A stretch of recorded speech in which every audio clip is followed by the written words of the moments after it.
السلام علیکم ویورز، اگر آپ نے ہمارے چینل کو سبسکرائب نہیں کیا ہوا تو سبسکرائب کر دیں اور بیل آئیکن پر بھی کلک کرنا ہماری نئے ویڈیوز کی لیٹسٹ اپڈیٹس کے لیے۔ اعوذ باللہ من الشیطان الرجیم۔ پناہ مانگتا ہوں میں اللہ کی شیطان مردود سے۔ بسم اللہ الرحمن الرحیم۔ شروع اللہ کے نام سے جو بڑا مہربان نہایت رحم والا ہے۔ گنج بخش فیض عالم، مظہر نور خدا، ناک سار پیر کامل، کاملار رہنما۔ ناظرین کرام، حضرت شیخ علی حجویری رحمۃ اللہ علیہ سلطان الطریقت ہیں، گنج حقیقت ہیں، برہان الشریعت ہیں۔ آپ سادات حسنی سے ہیں۔ آپ کا سلسلہ نسب چند واسطوں سے حضرت سیدنا زید شہید رضی اللہ تعالی عنہ ابن امیر المومنین حضرت سیدنا امام حسن مجتبی رضی اللہ تعالی عنہ پر منتہا ہوتا ہے۔ آپ کے آباء و اجداد غزنی کے رہنے والے تھے۔ آپ کے دادا کا نام حضرت علی ہے۔ آپ کے والد ماجد کا نام عثمان ہے۔ آپ غزنی میں پیدا ہوئے۔ آپ کا نام علی ہے۔ حجویر شہر کا نام نہیں ہے۔ اکثر لوگ یہ سمجھتے ہیں کہ آپ کو حجویری اس لیے کہا جاتا ہے کہ آپ حجویر شہر میں رہتے تھے، تو ایسا نہیں ہے، بلکہ غزنی کے ایک محلے کا نام حجویر تھا، اس لیے آپ علی حجویری کہلاتے ہیں۔ آپ کی کنیت ابو الحسن ہے۔ آپ داتا گنج بخش کے لقب سے پکارے جاتے ہیں۔ آپ کو داتا گنج بخش کیوں کہا جاتا ہے، اس کی وجہ تسمیہ کچھ یہ ہے کہ خواجہ خواجگان حضرت خواجہ معین الدین چشتی اجمیری رحمۃ اللہ علیہ جب لاہور میں رونق افروز ہوئے تو آپ کے مزار مبارک پر اعتکاف فرمایا۔ چلتے وقت حضرت خواجہ غریب نواز نے یہ شعر پڑھا: گنج بخش فیض عالم، مظہر نور خدا، ناکساں پیر کامل، کاملا رہنما۔ اسی روز سے آپ داتا گنج بخش کے لقب سے مشہور ہوئے۔ بعض لوگ تو آپ کو گنج بخش کے لقب سے ہی پکارا کرتے تھے۔ آپ علوم ظاہری کی تحصیل سے فارغ ہو کر علوم باطنی کی طرف متوجہ ہوئے۔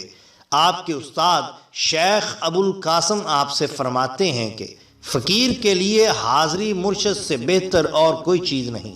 فقیر کو چاہیے کہ حاضری مرشد کی رکھے۔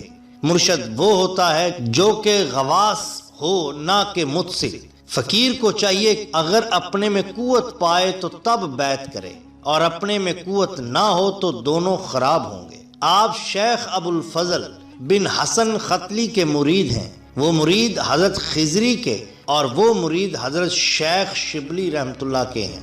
آپ نے خراسان، مرد آذربائیجان وغیرہ کی سیر و سیاحت فرمائی، بہت سے درویشوں سے ملے اور بہت سی برگزیدہ ہستیوں سے استفادہ کیا۔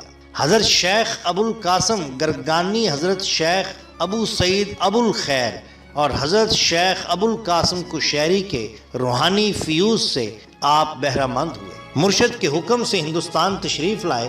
واقعہ اس طرح کا ہے کہ آپ نے ایک رات اپنے پیر روشن ضمیر کو خواب میں دیکھا۔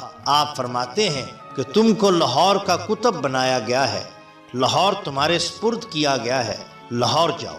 آپ نے خواب ہی میں اپنے پیر سے عرض کیا کہ لاہور میں پہلے سے خواجہ حسن زنجانی رحمۃ اللہ علیہ موجود ہیں، ان کی موجودگی میں میرا لاہور جانا بیکار ہے۔ آپ کے پیر و مرشد نے آپ کو جواب دیا کہ بحث و مباحثہ کی ضرورت نہیں، دیر نہیں لگانا چاہیے، جلدی روانہ ہوں۔ حکم پاتے ہی لاہور روانہ ہوئے۔ بعض لوگوں کا خیال ہے کہ آپ سلطان مسعود بن سلطان محمود غزنوی کے لشکر کے ساتھ ہندوستان تشریف لائے، اور بعض لوگ اس سے متفق نہیں۔ ان کا کہنا ہے کہ آپ شیخ احمد جمادی سرخسی اور شیخ ابو سعید حجویری کے ہمراہ ہندوستان تشریف لائے۔ لاہور میں پہنچ کر رات ہو جانے کی وجہ سے آپ نے شہر سے باہر قیام فرمایا۔ صبح کو جب شہر میں داخل ہوئے تو ایک جنازہ آتے دیکھا۔ دریافت کرنے پر آپ کو معلوم ہوا کہ حضرت شیخ حسن زنجانی رحمۃ اللہ علیہ کا انتقال ہو چکا ہے۔ اب آپ کو معلوم ہوا کہ پیر و مرشد کے فرمان میں کیا مصلحت تھی۔ آپ نے لاہور میں مستقل سکونت اختیار فرمائی، تعلیم و تلقین اور رشد و ہدایت میں مشغول ہوئے۔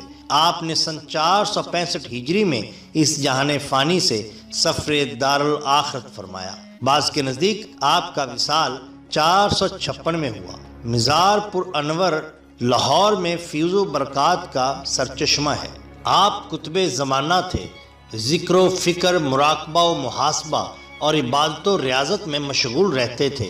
دنیاوی علائشوں سے پاک و صاف تھے۔ آپ کی ذات و صفات سے بہت سے بندگان خدا کو فیض پہنچا۔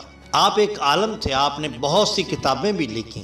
آپ کی مشہور و معروف کتب میں منہاج الدین، البیان، الاہل العیان، اسرار الخرق، کشف الاسرار، الرعایا، کشف المجوب زیادہ مشہور و معروف ہیں۔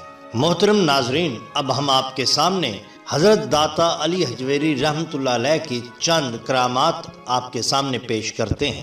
حضرت علی حجویری رحمۃ اللہ علیہ کے حالات میں مذکور ہے کہ رائے راجو نے جس طرح اسلام قبول کیا وہ اپنی مثال آپ ہے۔ واقعہ کچھ اس طرح سے ہے کہ روز ایک بوڑھی عورت اس طرف سے گزرتی جس کے سر پر دودھ کا مٹکا رکھا ہوا تھا۔ آپ نے اس عورت کو بلا کر کہا کہ تم اس دودھ کی قیمت لے لو اور یہ دودھ ہمیں دے دو۔ اس عورت نے جواب دیا کہ یہ دودھ میں نہیں دے سکتی، چونکہ یہ دودھ ہم کو مجبوراً رائے راجو جوگی کو دینا پڑتا ہے۔ اگر نہ دیں تو اس کا یہ اثر ہوتا ہے کہ جانوروں کے تھنوں سے بجائے دودھ کے خون نکلنے لگتا ہے۔ آپ اس عورت کی بات سن کر مسکرائے اور فرمایا، اگر تم یہ دودھ ہمیں دے دو گی تو اللہ تعالیٰ کے فضل سے تمہاری گائیں بہت زیادہ دودھ دیں گی اور جانوروں پر بھی کوئی اثر نہیں ہوگا۔ چنانچہ اس عورت نے آپ کو دودھ دے دیا۔ آپ نے اس دودھ میں سے تھوڑا سا پی لیا اور باقی دودھ دریا میں پھینک دیا۔ جب بوڑھی عورت گھر واپس آئی اور شام کو جانوروں کو دوہا تو جانوروں نے اس قدر زیادہ دودھ دیا کہ سارے برتن ہی ماشاءاللہ بھر گئے اور دودھ ختم نہیں ہوا۔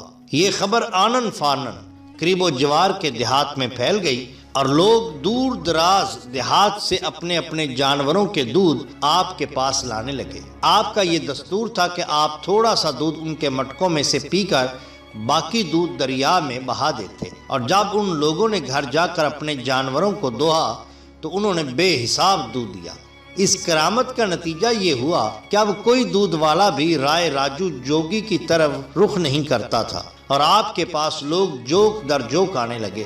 رائے راجو جوگی کو جب اس بات کا علم ہوا تو وہ بہت پریشان ہوا اور آپ کی خدمت میں آ کر کہنے لگا، دودھ تو آپ نے ہمارا بند کرا دیا ہے، اب میں آپ کا کوئی اور کمال دیکھنے آیا ہوں۔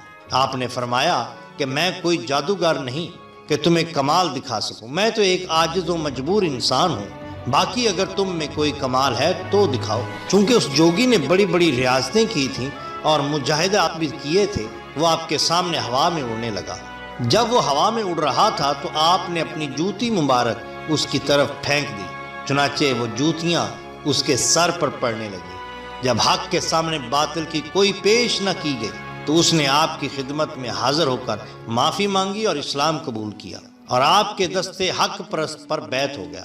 اس بیعت کے بعد آپ اس کی باطنی اور روحانی اصلاح فرماتے رہے۔ قبول اسلام اور حضرت علی حجویری رحمۃ اللہ علیہ سے تربیت پانے کے بعد رائے راجو تاریخ صوفیاء میں حضرت شیخ ہندی رحمۃ اللہ علیہ کے نام سے مشہور ہوئے۔ یہ واقعہ تذکرہ اولیاء پاکستان سے لیا گیا ہے اور ہو بہو آپ کے سامنے نقل کیا گیا ہے۔ حضور داتا گنج بخش رحمۃ اللہ علیہ فرماتے ہیں کہ ایک مرتبہ میں اپنے مرشد کے ہمراہ جاتے ہوئے آذربائیجان کی آبادی میں سے گزرا۔ وہاں پر 2-3 خرقہ پوش مجھے نظر آئے جو کہ گندم کے ڈھیروں پر کھڑے تھے اور انہوں نے اپنے خرقہ کے دامنوں کو کسانوں کے آگے پھیلا رکھا تھا تاکہ وہ ان کے دامن میں اس گندم میں سے کچھ ڈالیں۔ فرماتے ہیں کہ میرے مرشد نے ان کی جانب نگاہ ڈالی اور قرآن پاک کی یہ آیت مبارکہ تلاوت فرمائی۔ مفہوم، یہ وہ لوگ ہیں جنہوں نے ہدایت کے بدلے میں گمراہی خریدی تو ان کی تجارت نے ان کو کوئی فائدہ نہ پہنچایا اور یہ ہدایت یافتہ نہیں ہے۔ فرماتے ہیں میں نے اپنے مرشد سے عرض کیا، حضور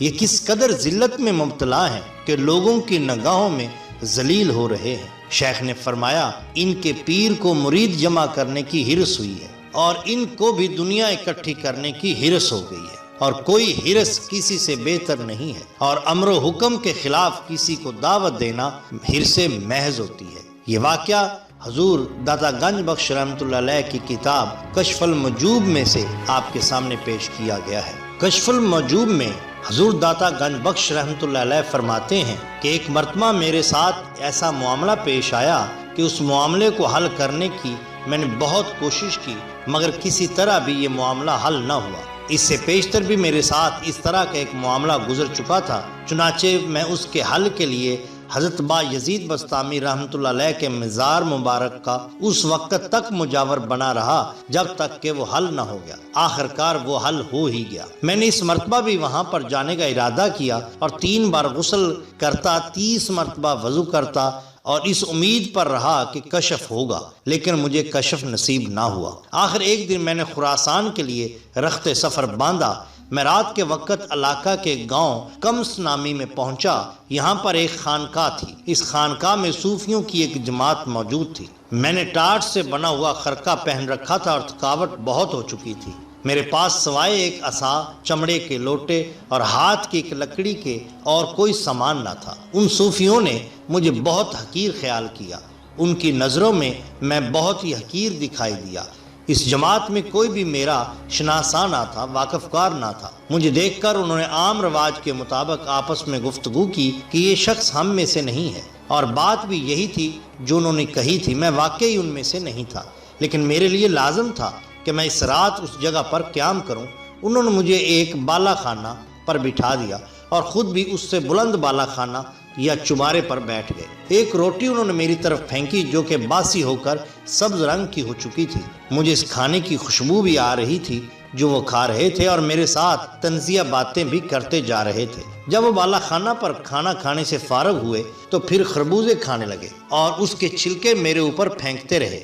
کیونکہ ان کی نظروں میں میں بہت حقیر تھا، آخر میں نے اپنے دل میں کہا، اے اللہ، اگر یہ لوگ وہ ہیں جو تیرے دوست ہیں تو ان کو جامع دوست کیوں مل گیا، یا پھر مجھے ان سے علیحدہ نہ کیا ہوتا۔ حضور داتا گنج بخش رحمۃ اللہ علیہ فرماتے ہیں کہ ان کی تان جس قدر مجھ پر زیادہ ہوتی جاتی تھی، اندر سے میرا دل بہت خوش ہو رہا تھا، حتیٰ کہ ان کی تان و طنز کے تیروں سے مجھ پر میرا معاملہ حل ہو گیا اور کشف مل گیا، اور میں نے سمجھ لیا کہ مشائخوں نے ان جاہلوں کو کس لیے اپنے اندر رکھا ہوا ہے اور ان کا بوجھ کیوں اٹھائے ہوئے۔ ناظرین کرام، لاہور میں سکونت اختیار کرنے کے بعد آپ نے ایک مسجد تعمیر کرانا شروع کی۔ مسجد کی سمت قبلہ رو نہ ہونے کی وجہ سے وہاں کے علماء نے اعتراض کیا۔ آپ نے کسی کے اعتراض کا جواب نہیں دیا۔ اس مسجد کی محراب جنوب کی طرف معلوم ہوتی تھی۔ مسجد کی تعمیر کا کام ہوتا رہا۔ جب مسجد بن کر تیار ہو گئی تو آپ نے علماء مشائخ کو بلایا۔ آپ کی امامت میں نماز پڑھ لی۔ نماز سے فارغ ہو کر آپ نے حاضرین سے فرمایا، ادھر آئیے، ذرا غور کریے کہ کعبہ کس طرف واقع ہے۔ آپ نے توجہ فرمائی، حجابات اٹھ گئے، سب نے دیکھا کہ کعبہ سامنے اور مسجد کی سمت بھی صحیح معلوم ہوتی ہے۔ ماشاءاللہ۔ اگر آپ کو ہماری یہ ویڈیو اچھی لگی ہے تو ویڈیو کو لائک کر دینا، کمنٹ کر دینا اور شیئر ضرور کرنا کسی بھی سوشل میڈیا پلیٹ فارم پر۔ تو چینل کو سبسکرائب بھی کر دینا، and thanks for watching the video.